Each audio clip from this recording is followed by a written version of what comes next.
All right, this is the last video in my series on the cardiac cycle, and we're gonna finish the cardiac cycle by talking about ejection, isovolumetric relaxation, and ventricular filling. But first, let's recap. When we talk about the cardiac cycle, we're speaking about everything that happens from the start of one heartbeat to the start of the next. Good? Okay. Now, in the first two videos, we covered the first two phases of the cardiac cycle. We had atrial systole, aka atrial contraction. Once the blood comes back from the rest of the body, the atria contract, and that pushes the last bit of blood into the ventricles.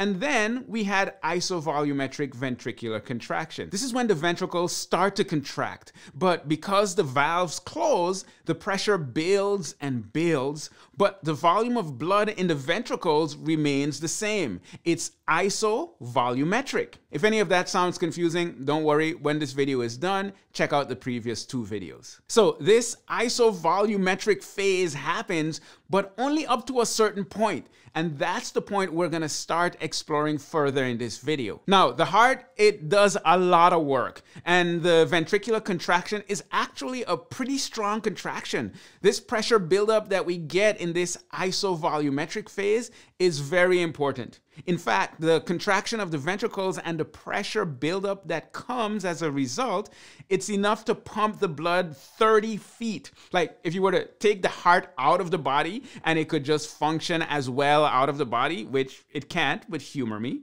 that's how far the blood would travel, 30 feet. So that pressure buildup phase is really important. But let's get back to the point where the valves open. We're building up pressure, and as soon as it reaches this point right here, the valves are gonna open. Now, what is that point? Well, if we're looking at the left ventricle, it pumps blood into the aorta so that it can go to the rest of the body. But there's a valve in between the left ventricle and the aorta. That valve is the aortic valve, aka the left semilunar valve. So on one side, we have the left ventricle that's trying to pump the blood out. And on the other side, you have the aorta that's leading to the rest of the body. But there's also blood in the aorta. And as a result, you have pressure in the aorta. How much pressure? Well, the average amount of pressure in the aorta is around 80 millimeters of mercury when it's relaxed. That's before the ventricle pumps all the blood in there. So once the pressure in the left ventricle builds up to that 80 millimeters of mercury, what's gonna happen to the aortic valve? Well, it's gonna pop right open. And that starts the ejection phase. That's when the blood is gonna get ejected from the ventricles. Now, to be clear, on the right side, we have the right ventricle that's sending deoxygenated blood to the lungs, which then comes back to the left side of the heart. And the left ventricle sends this newly oxygenated blood to the aorta so that it can go out to the rest of the body. In both cases, this is ventricular ejection, and it's happening at the same time. Now, we can break this ejection phase down into two parts, and as you'll see, it just kind of makes sense. In the beginning of the ejection phase, you're gonna get blood that's ejecting into the arteries very rapidly. This is the rapid ejection part. But then as the blood leaves the ventricles, the pressure in the ventricle is gonna start to decline. Not only that, but as the blood goes into the vessels, it's gonna encounter resistance. It's gonna be bumping against the walls, there's gonna be friction, and the pressure difference between the ventricles and the blood vessels, it's gonna decrease. This is when you'd get the second part, slow ejection. By the way, if you're loving my cardiac cycle content, check out my free cardiac cycle guide so that you can download it and even print it out to help you master the cardiac cycle. I'll link to that in the description below. Now, let's briefly touch on the pressure in the arteries. We said that the pressure in the aorta is around 80 millimeters of mercury, and that's when it's relaxed. Well, now that we've just pumped a bunch of blood into the aorta, that pressure is gonna increase. And the maximum pressure that it'll reach is somewhere around 120 millimeters of mercury, at least under normal circumstances. Now, do those numbers sound familiar? 120 and 80? Well, of course they do, right? 120/80, that's what's considered normal blood pressure. The 120 millimeters of mercury is the peak value, and that's called the systolic pressure. And the 80 millimeters of mercury is the low value, and that's called the diastolic pressure. And those are the values we measure that give us blood pressure. And of course, if those values are too high or too low, that can cause some issues. High blood pressure can cause damage to your vessels because you got all this pressure. It can cause them to lose their elasticity. It basically can lead to a whole bunch of blood flow problems that affect how blood and oxygen reach the tissues. And on the other end of the spectrum, you have low blood pressure. And as you can imagine, if you're not building up enough pressure, that's also going to affect how blood and oxygen get delivered to the tissues, which can have a whole host of effects on the body. Now let's take a look at how the volume of blood in the ventricles change during the ejection phase. At the end of the isovolumetric phase, we have about 130 milliliters of blood in the ventricles. That volume is going to go down relatively quickly to around 60 milliliters. That means that each ventricle pumps out about 70 milliliters of blood during that ejection phase. That 70 milliliters of blood is called the stroke volume. That's the amount of blood that's ejected from the heart during one stroke or during the ejection phase. And the way we calculate that is we take the amount of blood before ejection, which is the end diastolic volume, minus the amount of blood after ejection, the end systolic volume. So 130 minus 60 gives us 70, and that's 70 milliliters of blood. All right, let's take a look at the EKG to see what happens during this phase of ejection. There's one thing that we see here, and that's the T wave. The T wave shows ventricular repolarization. Now, if you remember, the QRS complex is what showed ventricular depolarization, which was the spread of the electrical signals across the ventricles.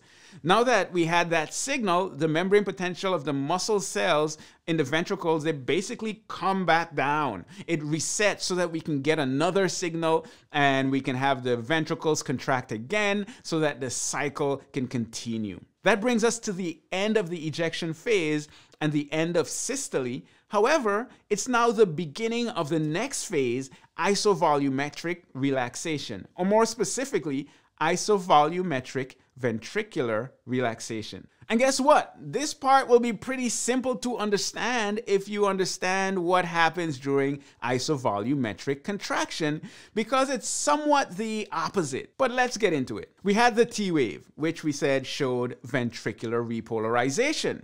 Well, when repolarization happens, the natural thing that's going to happen next is that the ventricles are going to relax. There's no more depolarization. The signal to contract is gone.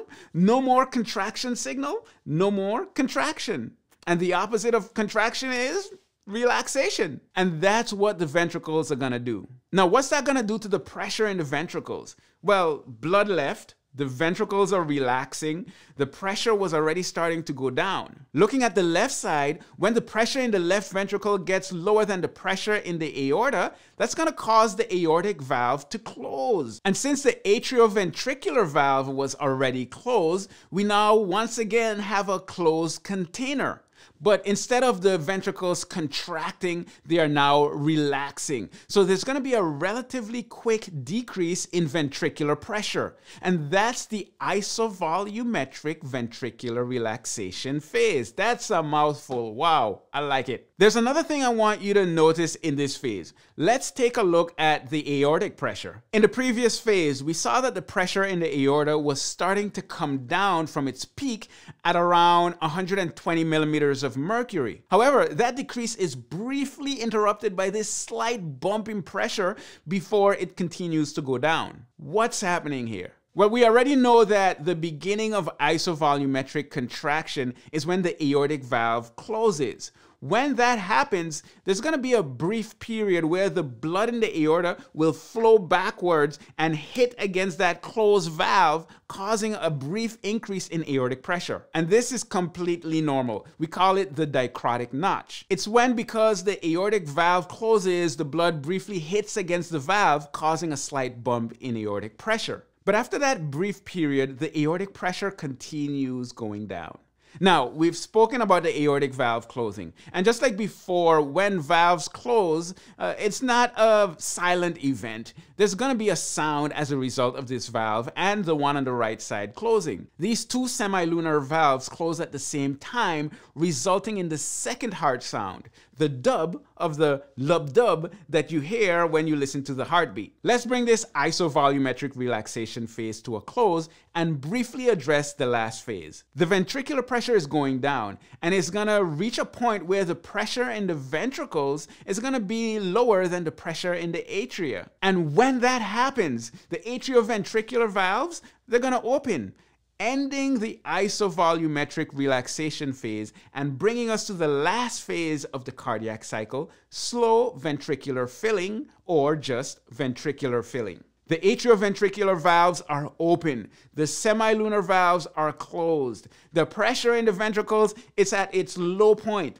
And as a result, the blood that's coming back from the body and from the lungs comes in through the atria and starts to fill the ventricles. That's why we see the volume in the ventricles start increasing even though there's no contraction taking place. It's kind of a passive process. This then sets the stage for the entire cardiac cycle to start over. We had atrial systole, isovolumetric contraction, ejection, isovolumetric relaxation, slow ventricular filling, and this entire cardiac cycle happens over and over and over to help keep you and me alive. And if you want to learn more about the cardiac cycle, check out this next video. You'll be a cardiac cycle pro in no time.